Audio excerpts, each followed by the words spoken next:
हम लोग स्टार्ट करने जा रहे हैं डिफरेंशिएशन। तो डिफरेंशिएशन या डेरिवेटिव्स का दूसरा नाम होता है स्लोप, है ना। डिफरेंशिएशन या डेरिवेटिव्स का दूसरा नाम होता है स्लोप।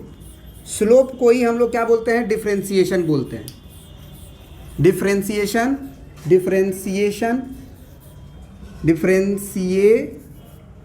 डिफरेंशिएशन है ना। और इसी को हम लोग क्या बोलते हैं, यहाँ पे एन ही होगा, डेरिवेटिव्स बोलते हैं, डेरिवेटिव्स। तो अब स्लोप को अगर हम समझ जाएं तो इसका ज्योमेट्रिकल मीनिंग समझ जाएंगे। अब स्लोप क्या होता है, तो कोई भी जैसे स्ट्रेट लाइन है, कोई भी स्ट्रेट लाइन और एक्स एक्सिस है हमारा, वाई एक्सिस कहीं भी हो कोई दिक्कत नहीं है। एक्स एक्सिस को याद रखना कि हॉरिजॉन्टली होता है, तो एक एक्स एक्सिस तुम लाइन पे कहीं भी बना सकते हो, लाइन पे कहीं भी तुम बना सकते हो। तो उस एक्स एक्सिस के साथ दो डायरेक्शन होगा जहाँ इंटरसेक्ट किया है। यहाँ पे अगर तुम खड़े हो जाओ तो एक डायरेक्शन ये होगा लेफ्ट हैंड साइड वाला, और एक डायरेक्शन होगा ये, मतलब ये लेफ्ट हैंड साइड नहीं कह सकते हो, कह सकते हो कि पॉजिटिव डायरेक्शन, नेगेटिव डायरेक्शन है। ये क्या है, negative direction of X axis है, ठीक है। ऐसे हम लोग बोलते हैं positive direction of X axis. तो कहने का मतलब है कि कोई लाइन है वो positive direction of X axis से एंटी क्लॉकवाइज डायरेक्शन में जो एंगल बनाता है ना, उसका टैन जब लेते हैं हम लोग, उसी टैन थीटा को हम लोग स्लोप बोलते हैं। और इसी का एक नाम और है ग्रेडियंट। ग्रेडियंट, समझ गए बात को, बोलो। कोई भी लाइन हो, कोई भी लाइन हो, जैसे मान लो यही लाइन है, हो गया इस तरह से, तो आपको क्या करना है कि positive direction of X axis बनाना है, मतलब एक एक्स एक्सिस बनाना है। अब यहाँ पे खड़े हो जाएंगे तो यहाँ से ये वाला डायरेक्शन जो होगा वो positive direction of X axis कहलाएगा, और यहाँ से ये वाला डायरेक्शन जो है negative direction of X axis कहलाएगा, नेगेटिव एक्स एक्सिस का डायरेक्शन। तो पॉजिटिव डायरेक्शन से, positive direction of X axis से एंटी क्लॉकवाइज डायरेक्शन में नापा गया एंगल का जो थीटा है, जो एंगल है, उसका टैन ले लेंगे। इसी टैन को हम लोग क्या बोलेंगे, स्लोप। समझे।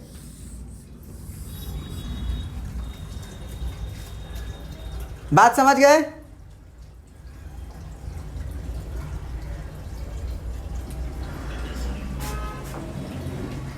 तो यहां पे सुनो ध्यान से, यहाँ पे अगर तुम स्लोप समझ गए, स्लोप समझ गए कि कोई भी लाइन रहे, हमको हमेशा जहाँ इंटरसेक्शन हुआ है एक्स एक्सिस के साथ, वहाँ से उधर जाना है, माने positive direction of X axis जाना है। एंटी क्लॉकवाइज में नापा गया एंगल को स्लोप नहीं बोलते हैं, उस एंगल का टैन लेते हैं, उसे स्लोप बोलते हैं। तो अगर हम पूछेंगे कि ये थीटा का वैल्यू कहाँ से कहाँ तक वेरी कर सकता है, थीटा का वैल्यू कहाँ से कहाँ तक वेरी कर सकता है, तो ये थीटा का वैल्यू 0 डिग्री से लेके 180 डिग्री के पहले रहेगा। माने जो थीटा है वो greater than equal to 0 degree और लेस देन 180 डिग्री तक ही रहता है, क्योंकि ये थीटा को तुम कितना भी बढ़ाओगे, कितना भी बढ़ाओगे, जैसे ही तुम 180 बनाओगे ना, वो 0 डिग्री हो जाएगा। सुनना ध्यान से, हम ये थीटा को बढ़ा रहे हैं, जैसे ये थीटा को हम बढ़ा रहे हैं, चलो ये थीटा था पहले, अब हम ऐसे कर दिए तो ये हो गया positive direction of X axis से, फिर ये कर दिए तो ये हो गया, फिर ऐसे कर दिए तो ये हो गया, फिर ऐसे कर दिए तो ये हो गया। समझ रहे बात को, बात को समझ रहे हो ना। थीटा बढ़ते गया, जैसे ही तुम इस लाइन को यही बना दिए, यही वाला बना दिए, या इसको छोड़ो, फिर से तुम इसको बढ़ाते बढ़ाते बढ़ाते तुम ऐसे खींच दिए, माने नीचे की तरफ खींच दिए, तो ज़रा सोचो कि तुम इस एंगल को बोलने की बजाय क्या तुम यही वाला एंगल नहीं बोल सकते हो क्या। ये जो लाइन है तुम्हारा बड़ा वाला, ध्यान से देखना, ये बड़ा वाला लाइन तुम यहाँ से शुरू किए और यहाँ से यहाँ पे आए, उसके लिए तुम यही ना यूज कर लोगे, क्योंकि कोई भी स्ट्रेट लाइन जो है वो इनफाइनाइटली रूप से उधर भी बढ़ेगा इधर भी बढ़ेगा। तो इसीलिए कभी भी हम लोग 180 डिग्री से ज़्यादा एंगल को नहीं लेते हैं स्लोप एंगल में। याद रहेगा ये बात, क्योंकि यही वाला थीटा से हमारा काम चल जाएगा, इसको बोलने की ज़रूरत नहीं है। बात समझ गए?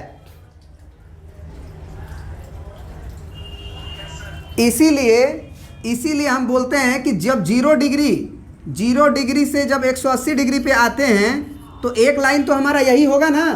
मान लो हम यही वाला पॉइंट ले लिए तो एक लाइन ये हो गया, इसका हम स्लोप पूछेंगे तो 0 डिग्री होगा, क्योंकि अगर एक्स एक्सिस भी यही है और लाइन भी मेरा यही है तो उसके बीच में एंगल नहीं ना बना।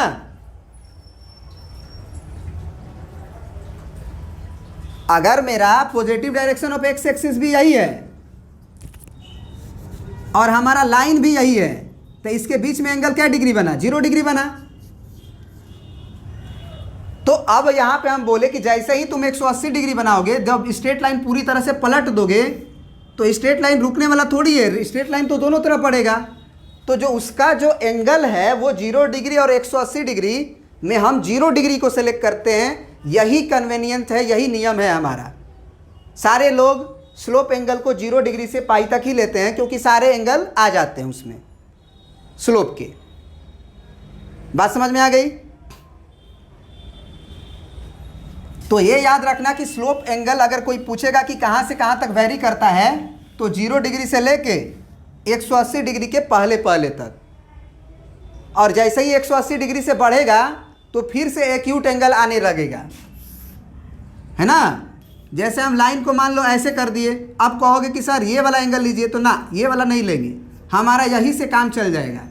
तो 180 डिग्री से ज़्यादा जाने की ज़रूरत नहीं है, छोटा सा ही काम हो जाएगा। तो ये बात आप हमेशा दिमाग में रखिएगा। और स्लोप का मतलब तो आप समझ ही गए, समझ गए ना। स्लोप एंगल 180 डिग्री भी नहीं रखेंगे, स्लोप एंगल 0 डिग्री से 180 के पहले ही तक रहेगा, क्योंकि जैसे ही 180 होगा उसे हम कह सकते हैं कि 0 डिग्री के बराबर हो जाएगा। अब यहाँ पे देखिए, ये स्लोप का मीनिंग था, लेकिन हमको क्या करना है कि अब कर्व के ऊपर स्लोप पढ़ना है। किसके ऊपर? कर्व के ऊपर। अब ये क्या है? जैसे मान लो अभी स्ट्रेट लाइन का स्लोप देख रहे थे तो पॉजिटिव डायरेक्शन से एक्स एक्सिस के डायरेक्शन में ये ले रहे थे। अब जैसे मान लो हमको कोई कर्व दे दिया, ऐसे कोई भी कर्व, अब इसके पॉइंट पे हमको मान लो स्लोप निकालना है, तो इस पॉइंट पे हमको स्लोप निकालना है, तो इस पॉइंट पे हम टेंजेंट खींचेंगे, और ये टेंजेंट खींचने के बाद यहाँ जो टकराया है एक्स एक्सिस के साथ, उसके एंटी क्लॉकवाइज डायरेक्शन से पॉजिटिव डायरेक्शन के जो एंगल होगा उसका हम लोग ले लेंगे स्लोप, टैन थीटा। तो यही टैन थीटा को हम लोग क्या बोल देंगे? स्लोप। समझ में आया? अब अगर ये पॉइंट पे हमको स्लोप चाहिए तो इस पे हम टेंजेंट खींचेंगे और ये एंगल का टैन ले लेंगे। मान लो ये θ2 है तो ये θ2। बात समझ गए?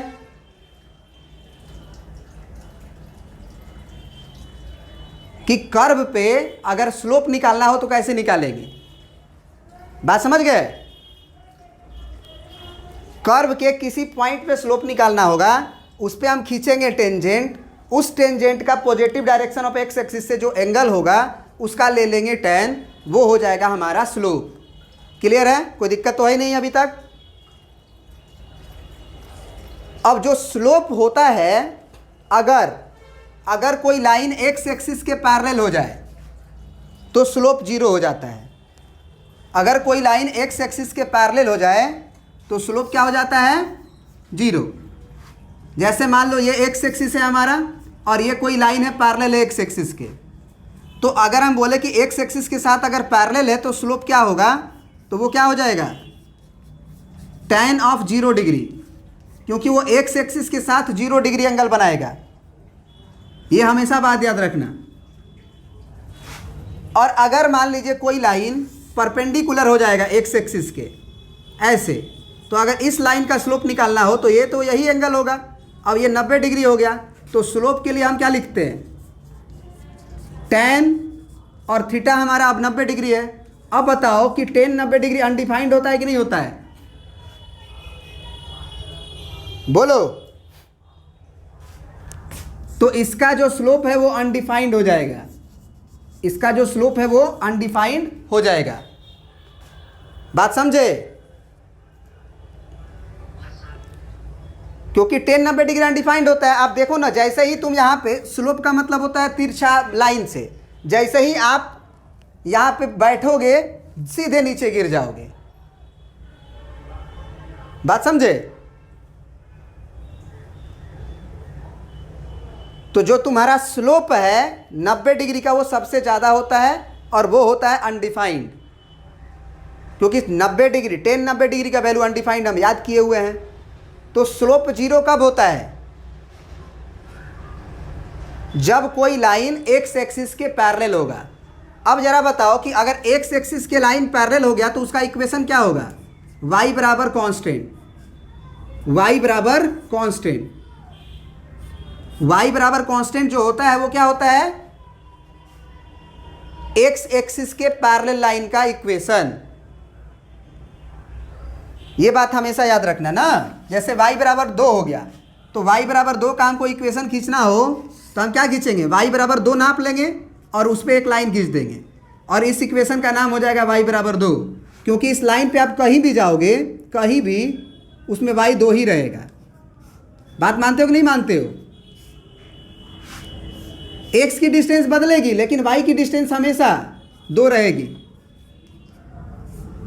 तो इसीलिए y बराबर 2 चाहे y बराबर कांस्टेंट का जो लाइन होता है वो एक्स एक्सिस के पैरेलल होता है और उसका स्लोप क्या हो जाता है? जीरो। उसका स्लोप क्या हो जाता है? जीरो। समझ गए बात को? तो यहां से क्या सीखे कि y बराबर अगर कोई कांस्टेंट हो तो उसका स्लोप जीरो होगा। कोई दिक्कत? तो ये याद रखना कि y बराबर कांस्टेंट का जो स्लोप होता है वो जीरो होता है। तो यही तुम्हारा ज्योमेट्रिकल मीनिंग था इसका, स्लोप का, सॉरी डेरिवेटिव्स का। डेरिवेटिव्स ही स्लोप होता है, मतलब स्लोप को हम लोग डिफरेंशिएशन कहते हैं। तो इसका मतलब ये हुआ कि सबसे पहले नोटेशन समझो, डिफरेंशिएशन का मतलब क्या होता है। इसको बोलते हैं dy बाई डी एक्स। क्या बोलते हैं? dy by d x. यही dy बाई डी एक्स तुम्हारा स्लोप होता है। तो स्लोप क्या हो गया तुम्हारा? Differentiation of y, differentiation of y with respect to x, differentiation of y with respect to x। कोई दिक्कत? यहां तक क्लियर है? अब देखो, जो डिफरेंशिएशन है वो हमारा दो तरीका से निकलता है। एक तो है कि हम लोग फर्स्ट प्रिंसिपल से निकालते हैं और एक है हम फार्मूला से निकालते हैं। जितना भी फार्मूला अभी हम लिखवाएंगे उसका फर्स्ट प्रिंसिपल से प्रूफ एग्जिस्ट करता है, लेकिन चूंकि हम लिमिट अभी नहीं पढ़े हैं तो उसका प्रूफ आप समझ नहीं पाओगे, है ना। लिमिट यदि हम लोग नहीं पढ़े रहेंगे तो उसका प्रूफ नहीं समझ पाएंगे। लेकिन मैथमेटिक्स में और फिजिक्स में दोनों जो है आपको फिर फर्स्ट प्रिंसिपल से निकालने की ज़रूरत नहीं पड़ती है। तो हम लोग वो जो चीज़ है फर्स्ट प्रिंसिपल वो हम लोग लिमिट के बाद पढ़ेंगे। जब लिमिट पढ़ लेंगे तो फर्स्ट प्रिंसिपल से डिफरेंशिएशन एकदम चुटकी में बनेगा, बहुत आसान होता है। ऐसा मत समझिएगा कि फर्स्ट प्रिंसिपल बहुत हवा होता है, बहुत ही आसान होता है। लेकिन चूंकि आप लिमिट नहीं पढ़े हो, एक पूरा चैप्टर है लिमिट का, तो जब उसको नहीं पढ़े रहोगे तो इसको आप फर्स्ट प्रिंसिपल से प्रूफ नहीं कर सकते हो। इस बात को याद रखिएगा। तो अब हम लोग जो पढ़ने जा रहे हैं विदाउट फर्स्ट प्रिंसिपल हम लोग डिफरेंशिएशन पढ़ेंगे।